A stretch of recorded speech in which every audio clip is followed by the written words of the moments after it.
আসসালামু আলাইকুম everyone, welcome back to my channel. আশা করি যে যেখানে আছেন আল্লাহর রহমতে ভালো আছেন। আলহামদুলিল্লাহ আমরাও খুব ভালো আছি। তো তেমন একটা ভালো নেই, ছেলে হচ্ছে অনেক অসুস্থ, জ্বর কাশি প্রচুর পরিমাণে। তো এটা হচ্ছে গতকালকের ভিডিও। 2 দিন যাবত হচ্ছে চ্যানেলে কোনো ভিডিও আপলোড দিতে পারতেছি না। তো খারাপ লাগছে, তো খারাপ লাগলেও কিছু করার নেই। ছেলে হচ্ছে আমার সর্বপ্রথম, হচ্ছে আমার ছেলে, তারপর হচ্ছে অন্য কাজ। তো কি করব, ছেলে অসুস্থ, ছেলেকে নিয়ে হচ্ছে সারাদিন থাকতে হয়। তো এবার অসুস্থটা একটু বেশি হয়েছে, শুধু সারাদিন কোল থেকে নামতে চায় না, এই অবস্থা। তো দেখতেই পাচ্ছেন একটা কবুতর, হ্যাঁ এটা হচ্ছে আমার বাসার বেডরুমের জানালার উপরে এসে পড়েছে। তো ছেলে বলতেছে আম্মু একটা পাখি দেখে যাচ্ছে। তো পর্দা ফাঁকা দিয়ে ও দেখছে আমার ছেলে, তো দেখতেছে একটা কবুতর। তো কবুতরটা একটা ছেলে নিচে দাঁড়িয়েছিল, বলছে আন্টি কবুতরটা একটু এদিকে তাড়িয়ে দেন। তো আমি তাড়িয়ে দিলাম, কি করব ওটা রেখে। আর এই যেটা হচ্ছে গতকালকের ভিডিও। তো গতকাল ছেলে একটু জ্বরটা কম ছিল, তখন সে বলতেছে আম্মু আমি পড়াশোনা করব। তো আমি বলতেছি দরকার নেই বাবা, তোমার এখন পড়াশোনা করার কোনো দরকার নেই, তুমি সুস্থ হও তারপরে পড়বে। তো সে পড়াশোনা করবেই। তো এটা তো অনলাইন থেকে অর্ডার করছিলাম, দেখতে পাচ্ছেন বইগুলো। তো আলহামদুলিল্লাহ এটা কিন্তু খুবই ভালো। তো ছেলে লিখতেছিল, হাত কাঁপতেছিল। আমি বলছি এখন তোমার পড়ালেখার দরকার নেই, পরে পড়বা সুস্থ হয়ে গেলে। তো সে কোনো কথাই শোনেনি, সে পড়বে। তো আমি একটু পড়তেছিল, তো পড়াচ্ছিলাম, এটাই আর কিছুই না। তো আমার ছেলেটার জন্য সবাই দোয়া করবেন। জ্বরটা থেমে থেমে আসছে, আগে ওষুধ খাওয়াচ্ছি, 4-5 দিন ধরে ওষুধ খাওয়াচ্ছি। আর আজকে শেষ পর্যন্ত ডক্টরের কাছে নিয়ে যেতেই হলো, আর কোনো উপায় নেই।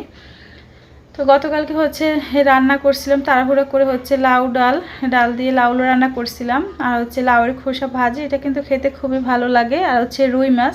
তো ছেলে তো কিছুই খাচ্ছে না, কি করব।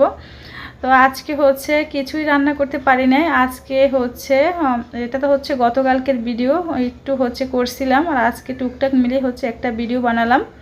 2 দিন মিলিয়ে একটি ভিডিও বানাইছি। তো 3 দিন হয়ে যাবে, সেজন্য আপলোড দিতেছি। এটা হ্যাঁ কালকে রান্না করছিলাম সেটাই। তো ছেলেকে বিকেলবেলা হসপিটালে নিয়ে গেলাম সন্ধ্যা কিছুক্ষণ আগে। তো ডক্টর বলছে যে ওষুধ আবার লিখে দিয়েছে কাশির জন্য, জ্বরের জন্য। আর টেস্ট এখন বর্তমানে দেয়নি, বলছে যে 2-3 দিন খাওয়ার পর যদি না কমে, ছেড়ে ছেড়ে জ্বর আসে, তাহলে ব্লাড টেস্টটা করাতে হবে। তো আমার ছেলেটার জন্য সবাই দোয়া করবেন যেন তাড়াতাড়ি সুস্থ হয়ে যায়। একটা সন্তান যদি অসুস্থ থাকে, মায়ের কোনো কিছুই ভালো লাগে না। তো আজকে ভয়েস ওভারটা দিলাম। তো আজকে কিছুই করতে পারি নাই, ছেলের সাথেই শুধু ছিলাম, কাছেই বসে থাকতে হয়েছে। বলতেছে আম্মু আমার শুধু ঘুম পাচ্ছে, ওই যে কাশি সিরাপ, জ্বরের সিরাপ খাচ্ছে, সেজন্য বারে ঘুম পাচ্ছিল আর কান্নাকাটি করতেছিল। জ্বর 102-3 এরকমের হচ্ছিল জ্বরটা। তো আমার খুবই খারাপ লাগছিল, আমার কান্না চলে আসছে। আমি একা বাসায়, আর ওর আব্বু তো অফিসে চলে গেছে। ওর আব্বু বারে ফোন দিতেছিল, কি করব, ছেলের কান্নাকাটি দেখে খুবই খারাপ লাগছে। তো আমার ছেলে কিন্তু আলহামদুলিল্লাহ মাশাআল্লাহ দিলে খুবই শক্ত। এমনিতে জ্বর হয় এরকমের কখনোই ভেঙে পড়ে নাই, এবার প্রচুর পরিমাণে ভেঙে পড়ছে। ওর জন্য একটু দোয়া করবেন সবাই, যেন তাড়াতাড়ি সুস্থ হয়ে যায়। প্রতিটা বাবা মাই চায় তার সন্তান তাদের জ্বালাতন করুক, তাও যেন অসুস্থ না হয়। তা আমি বলতেছি আল্লাহ আমার ছেলে আমাকে যতই জ্বালাতন করুক, তুমি তাড়াতাড়ি সুস্থ করে দাও। কারণ এগুলো দেখা যায় না, ছটফট, যে ছেলে মেয়েরা সারাদিন ছটফট করে, তা যদি বিছানায় পড়ে যায় তাহলে কিন্তু অনেক খারাপ লাগে। প্রচুর পরিমাণে কাশি তো এটা তুলসী পাতা, ব্যালকনিতে চলে আসলাম তুলসী পাতা নিতে। এটা লবণ দিয়ে ছেঁচে আর কি খাইয়ে দেব। এটা কিন্তু অনেক কাজ করে, ভেষজ আর কি পাতা, এই উদ্ভিদ হিসেবে কিন্তু এটা অনেক কাজ করে তুলসী পাতাটা। সেজন্য নিয়ে যাচ্ছি, এটা খাইয়ে দেবো, ওষুধও খাওয়াচ্ছি। তারপর একটু প্রাকৃতিক টোটকা হিসেবে এটাকে ব্যবহার করতেছি। ছোটোবেলা থেকে দেখতেছি আমাদের কাশি হলে মা তুলসী পাতা, মধু, আদা গরম যে পানি করে এগুলো খাইয়ে দিত। আমি খাইয়ে দেবো।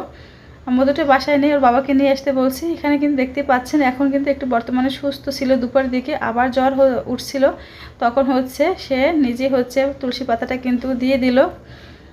বলতেছে হ্যাঁ আমি খাবো না, আমি অনেক কষ্ট করে রাজি করিয়ে খাইয়ে দিলাম। তো তুলসী পাতাটা কিন্তু অনেক কাজ করে টোটকা হিসেবে। আপনারা সবসময় বাচ্চাদের এটা খাওয়াতে পারেন, কোনো সমস্যা নেই।